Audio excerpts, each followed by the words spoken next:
सुप्रभात। महाकवि कालिदास द्वारा रचित महाकाव्य कुमार संभवम के पंचम सर्ग का 35वां श्लोक। इस श्लोक में ब्रह्मचारी का वेश धारण करके शिव जब पार्वती के तपोवन में आते हैं तब वह पार्वती से उसकी कुशल क्षेम पूछते हैं। कुशल क्षेम पूछने के क्रम में ही वे पार्वती से पूछते हैं कि इस आश्रम के हिरणों के बीच तुम्हारा मन प्रसन्नता से तो है, अर्थात उनके मध्य रहने से तुम्हारा मन उनके साथ लग तो जाता है। अपि प्रसन्नम हरिणेषु ते मन करस्तदर्भ प्रणया अपहारेषु य उत्पलाक्षी प्रचले विलोचने तव अक्षि सादृश्यमिव प्रयुज्यते। अपि क्या प्रसन्नम प्रसन्नता से तो है, हरिणेषु हरिणों के मध्य ते मन तुम्हारा मन, कर हाथों के द्वारा दिए गए दर्भ घास के अंकुरों से प्रणय करने वाले यह जो उत्पलाक्षी कमल नयने प्रचले विलोचने चंचल नयनों द्वारा तव अक्षी तुम्हारे नेत्रों के सादृश्य प्रयुज्यते तुम्हारे नेत्रों से सादृश्य रखते हैं। पार्वती से पूछ रहे हैं ब्रह्मचारी, क्या हाथ में हाथ में विद्यमान धाब कोमल घास को स्नेह अपहारेषु प्रेम पूर्वक ग्रहण करने वाले उन हिरणों के प्रति मृगों के प्रति तुम्हारा मन प्रसन्न तो है। हे उत्पलाक्षी, हे कमल के समान नेत्रों वाली जो हिरण विलोचने चंचल नयनों से तुम्हारे नेत्रों की समानता का मानो सादृश्य रखते हैं, मानो तुम्हारे नेत्रों की समानता का अभिनय करते हैं। परिणय जनित प्रेम के कारण हिरण पार्वती के हाथ में विद्यमान यज्ञ में काम आने वाली दर्भों को ग्रहण करते हैं, किंतु कुपित नहीं होते, इसलिए उनका पार्वती के प्रति प्रेम है। पार्वती के नेत्रों में स्वाभाविक चंचलता है। हरिण उनसे अपने नेत्रों के सादृश्य का अभिनय करते हुए कृत्रिम चंचलता उत्पन्न करने का प्रयत्न करते हैं। इस प्रकार यह शिव के द्वारा पार्वती के प्रति सौंदर्य की चाटुक्ति की गई है। अगले श्लोक में पार्वती से कुशल समाचार पूछने के बाद ब्रह्मचारी उसके रूप, शील और आचरण की प्रशंसा करता है। वह कहता है, पार्वती, यह तो कहा जाता है कि रूप पाप आचरण के लिए नहीं होता है। यह वाक्य सत्य ही है विशाल आँखों वाली अथवा सुंदरी, जैसा कि तुम्हारा चरित्र भी अन्य तपस्वियों के लिए उपदेश देने वाला हो गया है। कहते हैं, यद उच्यते पापवृत्ते न रूपम इति व्यभिचारी तद वचः तथा ही ते शीलम उदार दर्शने तपस्विनाम अपि उपदेशताम गतम।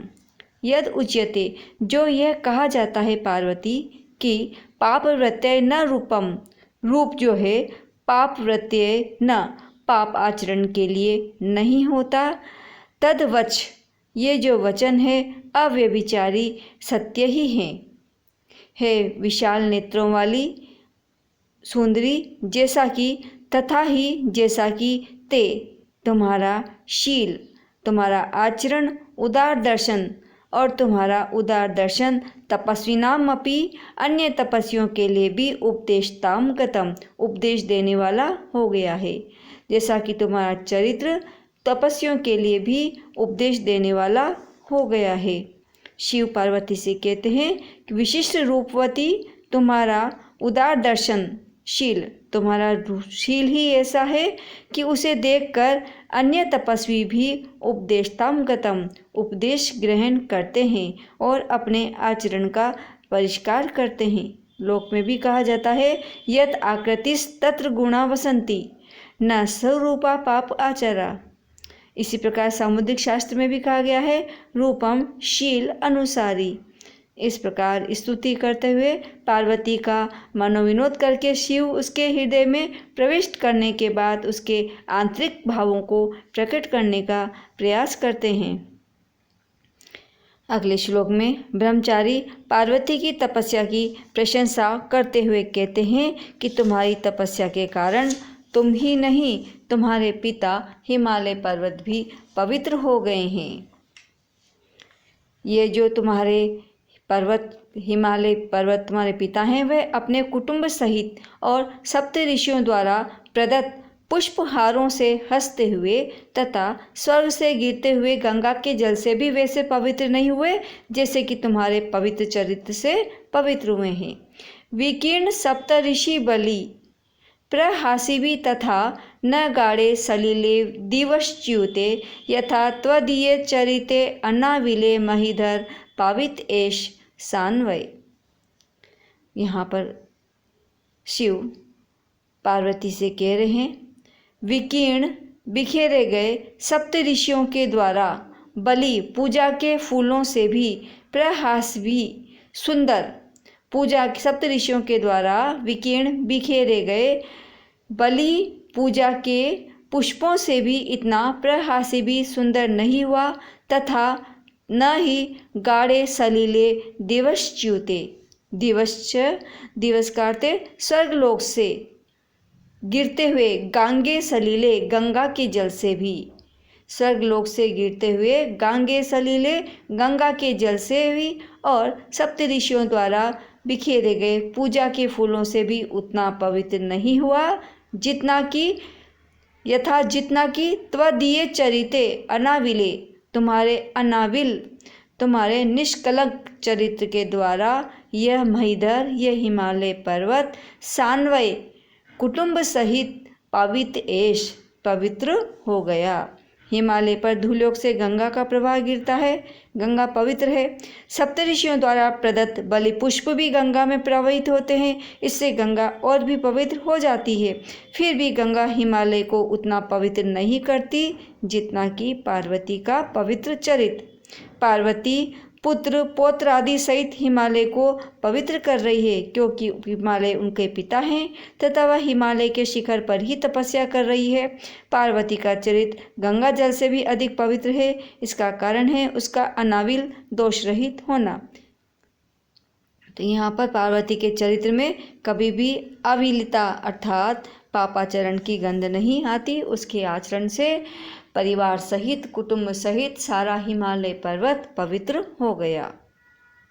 पार्वती के धर्माचरण से प्रभावित होकर ब्रह्मचारी धर्म की प्रशंसा करता है और कहता है, हे प्रशंसनीय विचार वाली पार्वती, इस कारण आज मुझे धर्म ही विशेष रूप से धर्म अर्थ और काम तीनों में सबसे श्रेष्ठ प्रतीत हो रहा है, जो कि अर्थ और काम से विमुख चित्त वाली तुम्हारे द्वारा मात्र एक ही धर्म को स्वीकार करके उसका सेवन किया जा रहा है। अनेन धर्म सविशेषम अध्य में त्रिवर्ग सार प्रतिभाति भाविनी त्वया मनोर्निर्विषयार्थ कामया यदेक एव प्रतिगृह्य सेव्यते।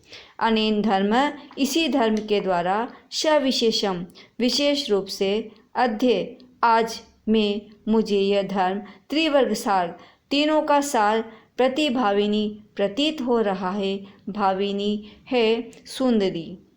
धर्म अर्थ काम इन तीनों में मुझे आज सबसे अधिक तीनों वर्गों का सार धर्म ही सबसे अधिक प्रतीत हो रहा है, क्योंकि त्वया तुम्हारे द्वारा मनोनिर्विषया तुम्हारे द्वारा मन पूर्वक एक मन होकर एक चित्त होकर के एकमात्र धर्म का ही तुम्हारे द्वारा प्रतिग्रह्य स्वीकार करके सेव्यते सेवन किया जा रहा है। तुम्हारे द्वारा मात्र एक धर्म को ही स्वीकार करके उसका सेवन किया जा रहा है, इसलिए आज मुझे धर्म ही त्रिवर्ग का सार प्रतीत हो रहा है। धन्यवाद।